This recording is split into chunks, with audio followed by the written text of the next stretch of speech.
Financial education youth के लिए क्यों इम्पोर्टेंट है, और वो अपनी जो पहली कमाई है वो ये जानना चाहते हैं कहाँ पे इन्वेस्ट कर सकते हैं। मैं इसका ना बड़ा सिंपल सा एक आंसर दूंगा कि बजाय इसके कि हम ये ऑनलाइन एप्स के ऊपर घूमे परेशान हूँ स्कैम हूँ। यूरोप में और इवन अमेरिका के अंदर 70% of their student invest in stock market. वो अपनी पॉकेट मनी से थोड़ी थोड़ी इन्वेस्टमेंट करते हैं, एक अच्छा शेयर खरीदते हैं, और उसमें उनको कुछ ना कुछ रिटर्न आ रहा होता है, कुछ कैपिटल गेन की फॉर्म में, कुछ उनको डिविडेंड की फॉर्म में। अनफॉर्चुनेटली पाकिस्तान के अंदर हमारा जो स्टूडेंट है वो समझता है कि यार ये बड़ा मुश्किल काम है, मुझे तो स्टॉक मार्केट का पता ही नहीं है, इसके लिए कोई खास नॉलेज की ज़रूरत नहीं है।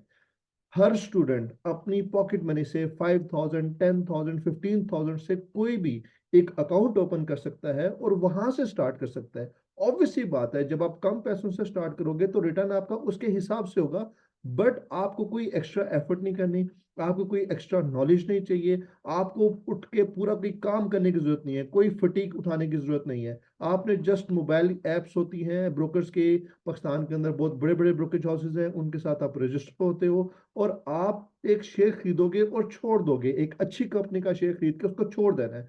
वो आपको कैपिटल रिटर्न भी देगा, वो आपको डिविडेंड भी देगा। तो आई गेस सबसे सेफ सिक्योर इन्वेस्टमेंट अगर किसी स्टूडेंट के लेवल के ऊपर है, जिसको कोई भी प्रीवियस नॉलेज नहीं है, उसको बड़ी इन्वेस्टमेंट नहीं चाहिए, तो वो स्टिल आपकी स्टॉक मार्केट है।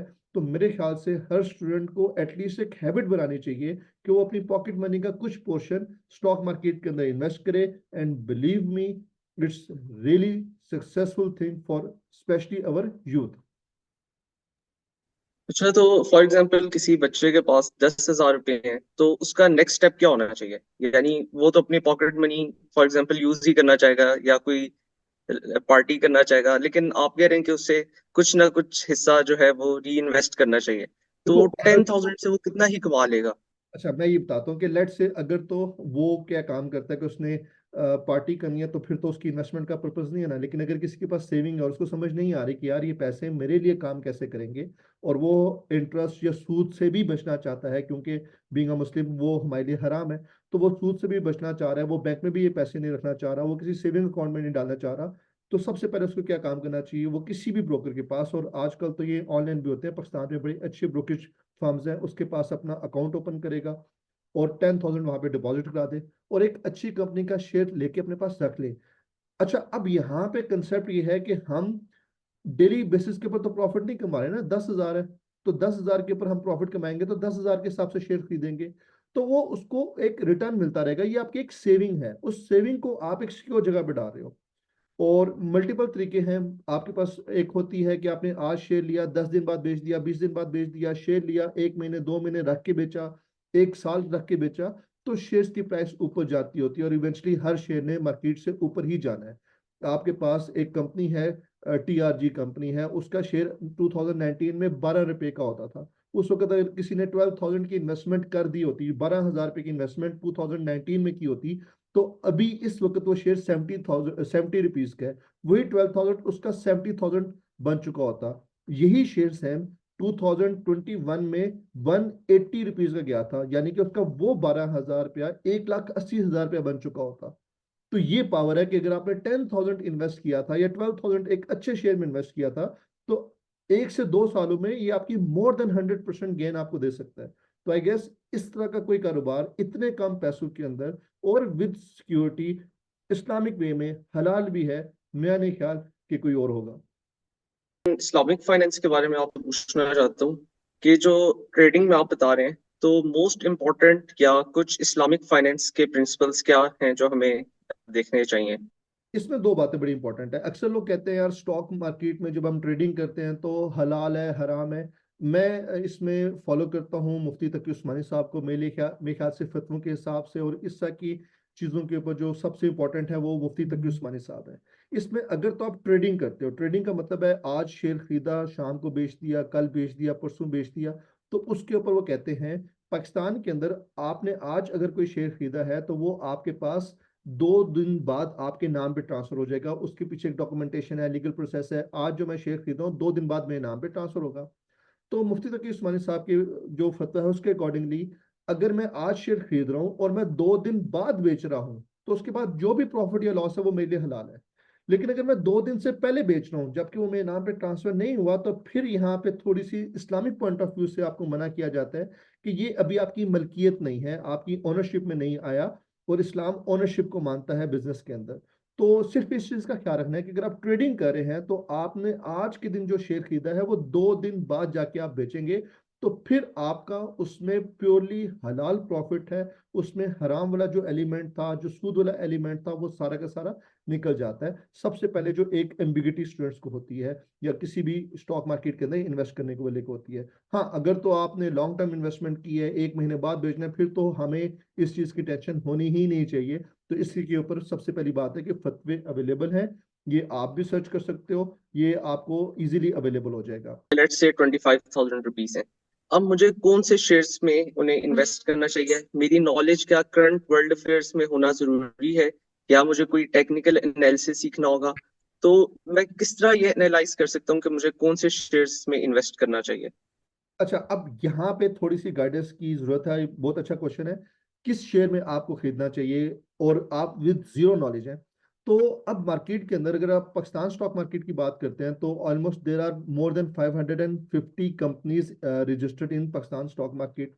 अब उनमें से मैं किस कंपनी का शेयर खरीदूं, मुझे तो किसी के बारे में नहीं पता। तो बिल्कुल नो डाउट आपकी बिल्कुल एक लेमैन नॉलेज है। तो आप कोशिश करो कि आपके पास कुछ अच्छी कंपनीज हैं, कुछ अच्छे सेक्टर्स हैं जिसमें आपके पास ऑयल सेक्टर है। ऑयल सेक्टर के अंदर आपके पास पीएसओ है, आपके पास ओजीडीसीएल है, इस तरह की जो कंपनी है, अटक है, इनके आप शेयर खरीदो, बड़ी कंपनीज हैं। आप आईटी कंपनीज के अंदर इन्वेस्ट करने की कोशिश करो, जैसे टीआर जी है, आपके पास नेटसोल है, सिस्टम्स इंटरनेशनल है। उसके बाद आपके पास सीमेंट है, सीमेंट के अंदर आप इन्वेस्ट करो, लॉन्ग टर्म इन्वेस्टमेंट की बात कर रहा हूँ। आपके पास रिफाइनरीज हैं, इनके अंदर आप इन्वेस्ट करोगे। और पाकिस्तान के अंदर तो जो फूड कंपनीज हैं वो भी काफी सारी बेहतर है, उनके अंदर भी आप इन्वेस्टमेंट कर सकते हो। तो आपने क्या काम करना है, आपने ऑब्वियसली बात है, you are going to make investment, तो आपने एक छोटी सी वर्किंग करनी है और आपने ये आइडेंटिफाई करना है कि आपके पास कौन कौन से सेक्टर्स हैं।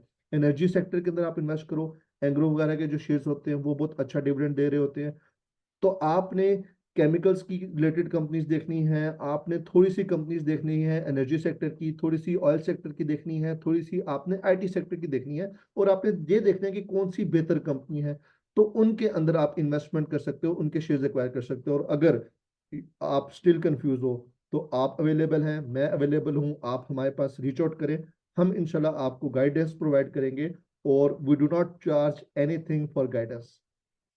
अब हम आपसे ये जानना चाहते हैं कि टाइम स्पेन हमें क्या रखना चाहिए? क्या हमें शॉर्ट टर्म इन्वेस्टमेंट करनी चाहिए या लॉन्ग टर्म इन्वेस्टमेंट करनी चाहिए? अच्छा, ये जो चीज़ है ना, ये डिपेंड करती है आपकी नेचर के ऊपर, बिहेवियर्स के ऊपर। बहुत से लोग होते हैं वो थोड़े से इम्पल्सिव होते हैं कि अगर मैंने आज पैसे इन्वेस्ट किए हैं तो मुझे बस कल तक प्रॉफिट चाहिए। तो ये उनके लिए थोड़ा सा मुश्किल हो जाएगा काम। उसके लिए आप प्रॉपर ट्रेडर होने चाहिए, और ट्रेडिंग आप करोगे एटलीस्ट 1 साल बाद जाके आप इस काबिल होगे कि आप प्रॉपर ट्रेडिंग कर सको कि कौन सा शेयर खरीदना है, इसको कल बेचूंगा, परसों बेचूंगा, 4 दिन बाद बेचूंगा, तो मुझे कितना रिटर्न मिलेगा। तो उसके लिए आपको थोड़ा सा नॉलेज चाहिए। सबसे सेफ है अभी कि आप आज एक शेयर खरीदो, और अगर आप पॉकेट मनी से शेयर खरीद रहे हो तो आज शेयर खरीदो, उसको 3 मंथ 4 मंथ का टाइम दो, एंड बिलीव मी, आपके पास वो शेयर आपको नुकसान नहीं देके जाएगा, प्रॉफिट ही देके जाएगा। फर्क सिर्फ इतना है कि आपने थोड़ा सा अपने इर्द गिर्द को एनालाइज करना है। अभी इलेक्शन चल रहे हैं, अनसर्टेनिटी है, ऑब्वियस सी बात है, इलेक्शन चल रहे हैं, अनसर्टेनिटी है, हमें अपने फ्यूचर का नहीं पता, तो स्टॉक मार्केट को भी कुछ नहीं पता कौन सी हुकूमत आ रही है, उनकी क्या पॉलिसीज है। तो यहाँ पे थोड़ी सी शफलिंग होती है, प्राइस ऊपर नीचे आती है, लोग डर जाते हैं कि यार स्टॉक मार्केट नीचे गिर गई, स्टॉक मार्केट ऊपर चलेगी। कोई डरने की जरूरत नहीं है। तो आपने शेयर खरीदा, अच्छी प्राइस पे खरीदा, लेके छोड़ दो। जब हालात थोड़े से स्टेबल होते हैं, मार्केट एकदम जंप इन करती है, आपके गेन्स राइज हो रहे होते हैं। तो अभी जो सबसे सेफ बेट होगी किसी भी स्टूडेंट के लिए जो अपनी पॉकेट मनी से पैसे इन्वेस्ट करता है, उसको चाहिए कि वो आज इन्वेस्ट करे, एक रीजनेबल कंपनी का शेयर बाय करे, उसको एटलीस्ट 3 to 4 मंथ के लिए छोड़ दे और देखे कि उसके पास कितना रिटर्न आ रहा है। लास्ट में आप, हमारा जो चैनल है स्टॉक फोलियो, आप यूथ को क्या एडवाइस करेंगे कि हमारे चैनल में क्यों आना चाहिए? और हमारी जो व्हाट्सएप कम्युनिटी है जिसमें हम डेली अपडेट्स देते हैं कि कौन सा स्टॉक आज डिविडेंड दे रहा है वगैरह, तो यूथ को आप क्या एडवाइस करते हैं? हसान, हमारा जो ऑब्जेक्टिव था ना इस चैनल का, मसला ये था कि जब मैंने स्टॉक मार्केट के अंदर कदम रखा, हमने ट्रेडिंग स्टार्ट की, आई वॉज अ लेमैन। और उस वक्त मैं जब पूछता था तो मुझे ये ग्रुप्स वाले लोग आते थे, वो मुझे कहते थे जी 4,000 रुपये हमें पे करें मंथली तो हमारा ग्रुप ज्वाइन कर लें, कोई कहता था 10,000 रुपये दे हमारा ज्वाइन कर लें, वो बताते थे। और वहाँ पे मैंने नुकसान किए बड़े, और मैं लोगों के टिप्स के ऊपर चलना शुरू हो गया। और कि उसने कह दिया फलाना बाय कर लो, मैंने फलाना बाय कर लिया, उसने कहा फलाना बाय कर लो, मैंने फलाना बाय कर लिया, और इवेंचुअली मैंने ठीक ठाक लॉसेस किए।